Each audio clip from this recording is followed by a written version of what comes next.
The time is just gone 8 minutes past 8 as we kick off this morning. Wherever you are, whatever you're doing, on whatever platform you're listening to us or watching us right here on Salaamedia, we welcome you to the show. And it's also time to welcome our legal reporter at The Hague, Ayesha Vahed. Ayesha, assalamu alaikum wa rahmatullahi wa barakatuh. Walaikum salam wa rahmatullahi wa barakatuh. Juma Mubarak, and obviously a very, very cold Netherlands where you are compared to what but Alhamdulillah, once again, you're doing a sterling job and providing us with the updates. Now, yesterday was quite an interesting day, and for me, what had actually stood out on day 4 was the Chinese submission and clearly saying that justice must not be denied to the Palestinians, but also Palestinians have the right to the armed struggle. I think, this has been a very, very strong statement, a very, very powerful statement coming out of China. Absolutely. And I think a few times this week when we spoke about Palestine, we spoke about the solution. If all of these resolutions are not helping enough, if we're not getting to a point where any assistance is being sent to Gaza or to Palestine, where do we go next? And it's always come back to military assistance. And then China said it in court yesterday that if the only option is to render military assistance to Gaza and to Palestine, then somebody needs to render that assistance to them. They should be assisted because right now it's not a war between two parties, it's just the annexation of one people who are helpless. Yes, it's actually quite interesting in terms of how the rest of the world will be receiving this statement or have received the statement of China, because I know it has been widely reported in Israel as well. But I think, this is a very strong statement. It is a very, very powerful statement that has come out of China. But also taking a look at many of the other submissions that were made, what were some of those that stood out for you yesterday, Aisha? So the two that really stood out for me were the submissions from Jordan and the submissions from Kuwait. And Jordan, because it focused a lot on worship and it focused a lot on the desecration of the holy sites. It focused on the Hashemite role in protecting holy spaces. And they gave some very important examples in court. So they spoke about the Al Maghribi quarter that has been there's been destruction on it already. And in 2004, there was a demolition there. And then they spoke about the systematic digging around Al Aqsa, which we all know about, and how it threatens the entire structure.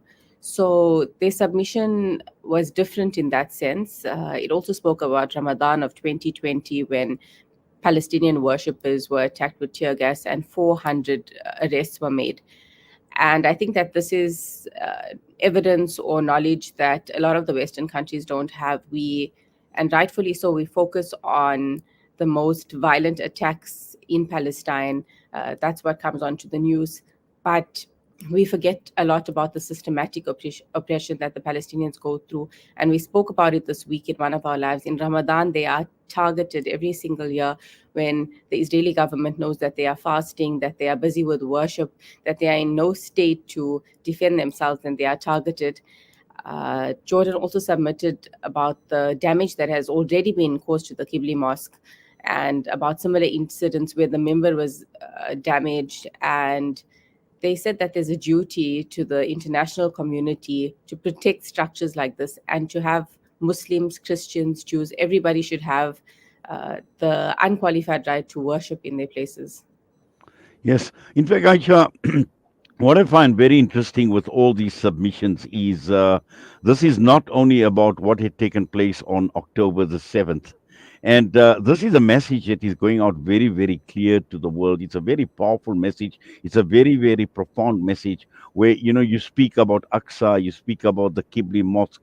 We're speaking about decades of occupation and what it has actually meant for the people of Palestine and for those who are not in the know, for those who have never ever followed this Palestinian struggle for liberation, for self determination against this Zionist occupier, are a lot more wiser because there is so much useful information. There's a lot of education actually coming out for those who are not in the know. Absolutely. I don't think we've ever had this much of education on Palestine. And sadly, October 7 is what started off the education. I know, especially here in the Netherlands, I've met people who are now marching every week for Palestine or even heading the marches, Dutch people who never knew about the Palestinian struggle. And they've said to me that the struggle was also portrayed as something just happening in the Middle East between Israel and Palestine. They were never educated on it. And we know about mainstream media. We keep referring to this. Even this week, we have an ICJ case in the highest court, the World Court, that have so many European state members to it, where an advisory opinion was asked from the United Nations, and yet there's no coverage from Western media. There's so little coverage. All of the coverage is from Al Arabi, Al Jazeera, smaller news channels. There's a French channel as well, but we don't have that mainstream media coverage, and it just shows you that the media is so biased in what they portray, because this is very important. This affects all of the countries. This affects 52 submissions, but we are not getting the coverage that we should be getting for it. So the education is coming from other places as well. People have now started watching the smaller news stations, but TikTok has been instrumental in showing the struggle of the people of Palestine and Gaza, because it can't be censored the way other social media can. And it moves so fast that a lot of younger people have taken to TikTok to provide to them those live updates and to show them actual accounts of what's happening. So social media in this case has really been a blessing for the struggle of Palestinians.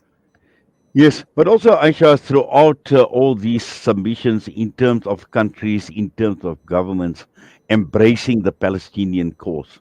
And we know a number of countries are actually doing it, but a lot needs to be translated into action as well, particularly from the Arab world. And I know at some point in time, the OIC and will be making their submission at a separate platform as well, but also looking at many other countries. For example, I know Malaysia has made a submission as well, and we know Malaysia has come out pretty strong in terms of the statements that they have made. You mentioned Kuwait as well, and also countries like Libya.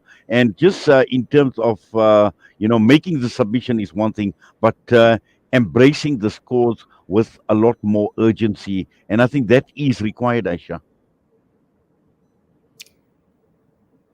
Definitely,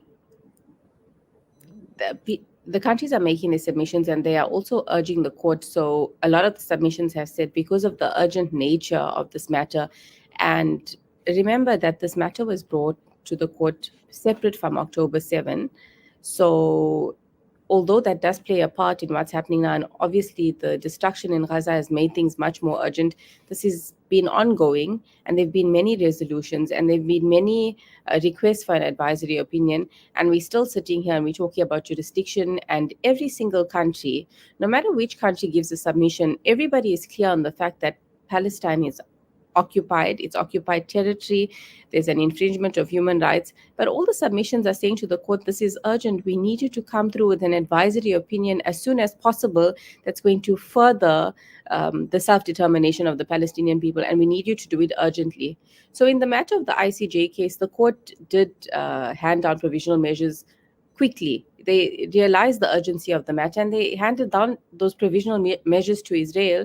And actually, that report is due in by next week.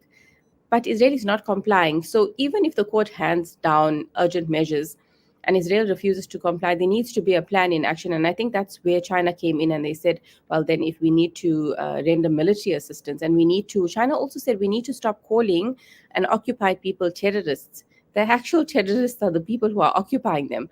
So if Israel is not going to comply with the law, then we need to go one step further and render military assistance and take further steps, physical steps.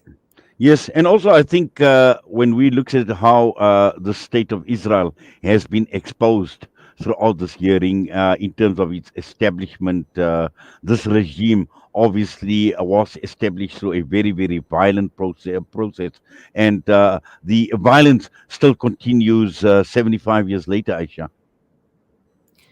It's good. It's a good recap. It's sad for the Palestinian people, but it's a good recap for everyone else that even on the establishment, when 700,000 people were brutally removed and displaced, and it's just carried on systematically. I think we had a stat in court yesterday that said that the settler violence has increased so much, and the settlements have increased by about 150% since then. So it's violence in all forms, and it's lack of humanitarian rights to the Palestinian people in a slow form, which is starvation and settlements and lack of medical care and education. And then it's the physical violence which they feel every day, and then there's also the psychological aspect of it where the children grow up living in fear and people don't have any security in terms of their land, in terms of school, in terms of work, education. So there's many types of infringements that have been inflicted on the Palestinian people by Israel, and it's a lot to digest in court, but it's good that it's all come out there, and for anybody who wants to get educated on it, they now can. Yes, and Aisha, also I think once again the United Nations has come under the spotlight because it was quite interesting because I think it was Iran that made the submission, talking about inaction, talking about insufficient action of the Security Council, talking about the paralysis of the United Nations Security Council, and obviously we know the reason why, but this again is highlights and brings into the spotlight what even Dr. Naledi Pandor has been saying as well, reforming international institutions like the United Nations. Yes, and throughout this week, there have been many submissions by the court that have said Egypt also mentioned to the court that you are failing the Palestinian people. The court and the United Nations are failing the people of Palestine because there are options to act with urgency. There are resolutions whereby you can say we need action now. This veto power, something needs to change with it so that when a country is in humanitarian crisis of this magnitude, something can be done irrespective of that country. And politics has now taken over and has been given is more important than human rights, and there's something very wrong with the legal system. So it's brought the entire United Nations into question. It's brought the courts into question. It's also brought the fact that if this is the highest court of the world, if it's referred to as a world court, if Israel is a member to the Genocide Convention, and yet countries are just refusing to comply, and it's not been taken seriously enough by other countries. Yes, we have had a movement of quite a few countries in Europe that are now sanctioning Israel, refusing to send arms to them, but the movement is still too slow for the magnitude of what the Palestinian people are suffering. So something has to change with the system as a whole. Aisha, I know you've obviously been talking to other legal minds, your colleagues out there, and also being exposed to the media, to world media. Just in your discussion, in your interaction, what are they saying after hearing what they have in the last few days? I haven't had anybody making excuses from the people that I've spoken to. I haven't had anybody making excuses for Israel.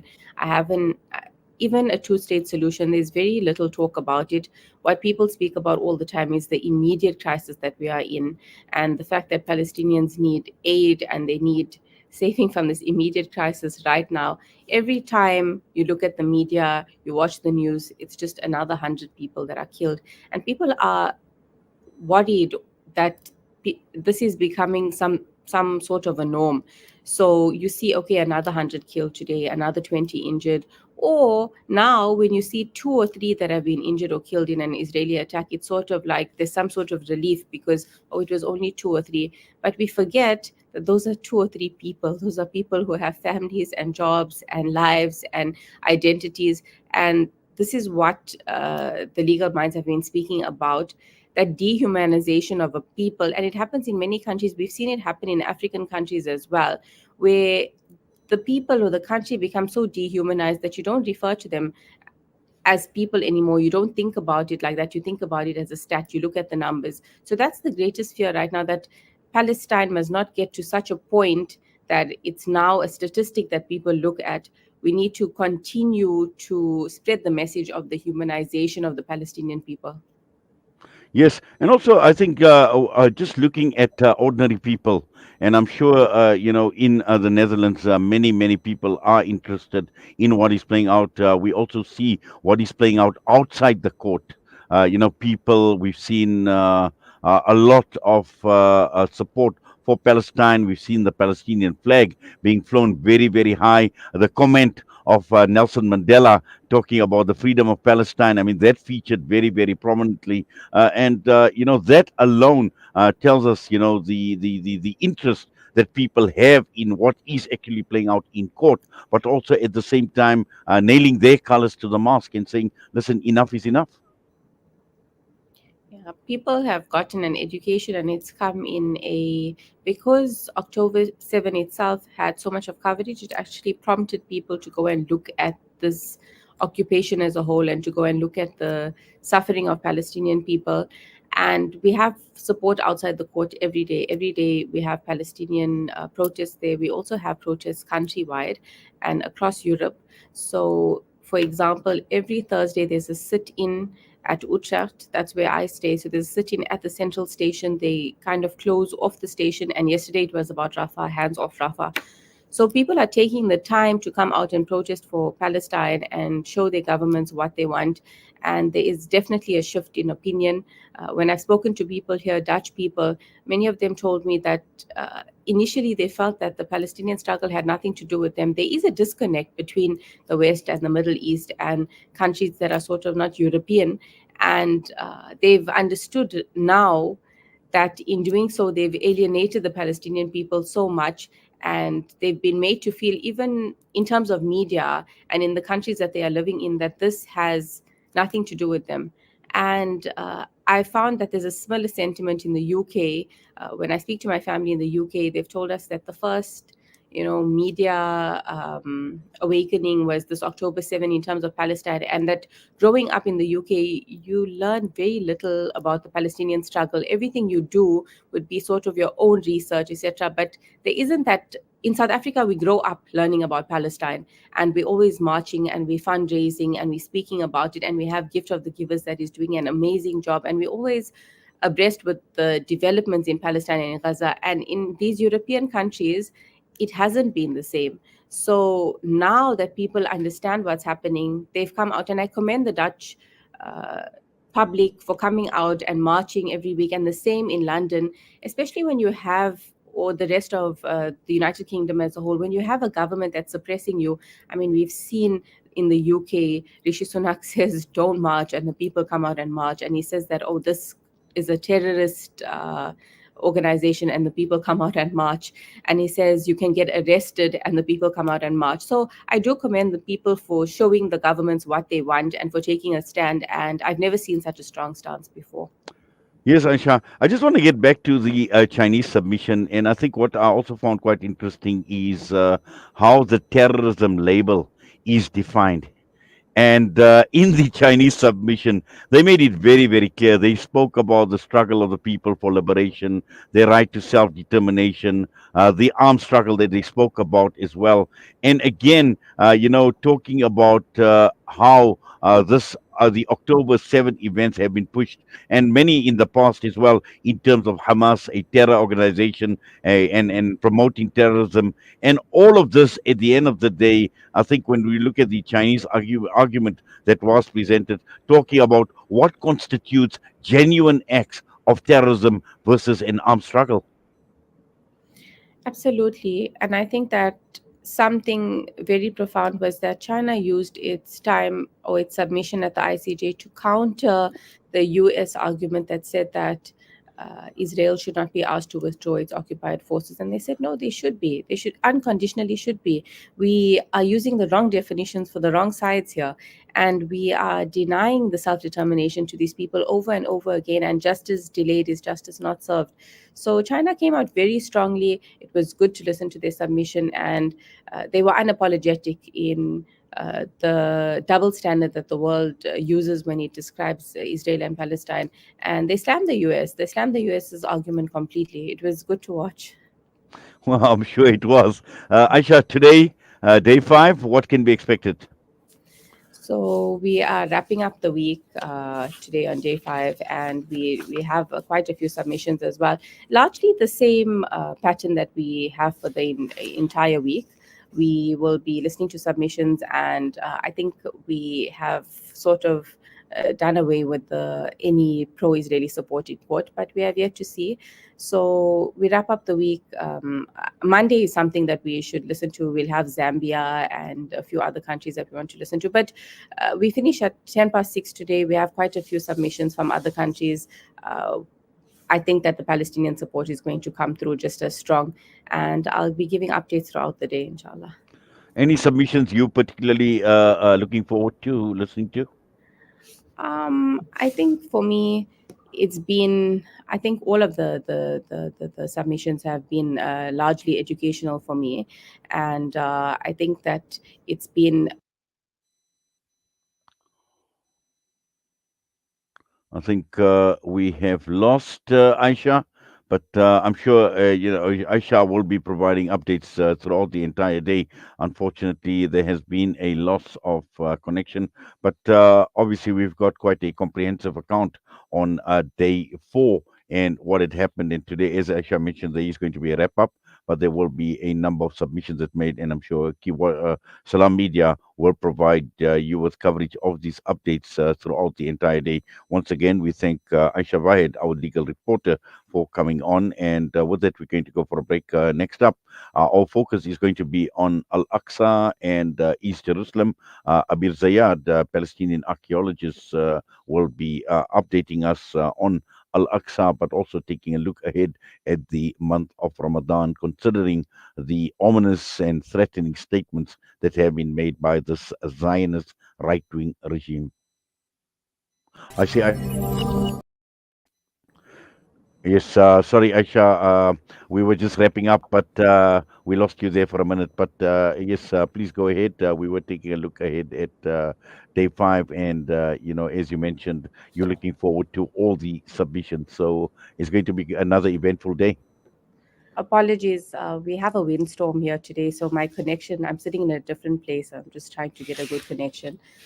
But I am looking. All the submissions have been highly educational. It's been good to see how each country comes across and uh, submits enough evidence to the court. We have Qatar that's going to make their submission today, and it would be good to hear from them, largely because they've been very involved in the negotiations between the countries and trying to get a ceasefire and trying to get the humanitarian aid into the people, and then Syria as well.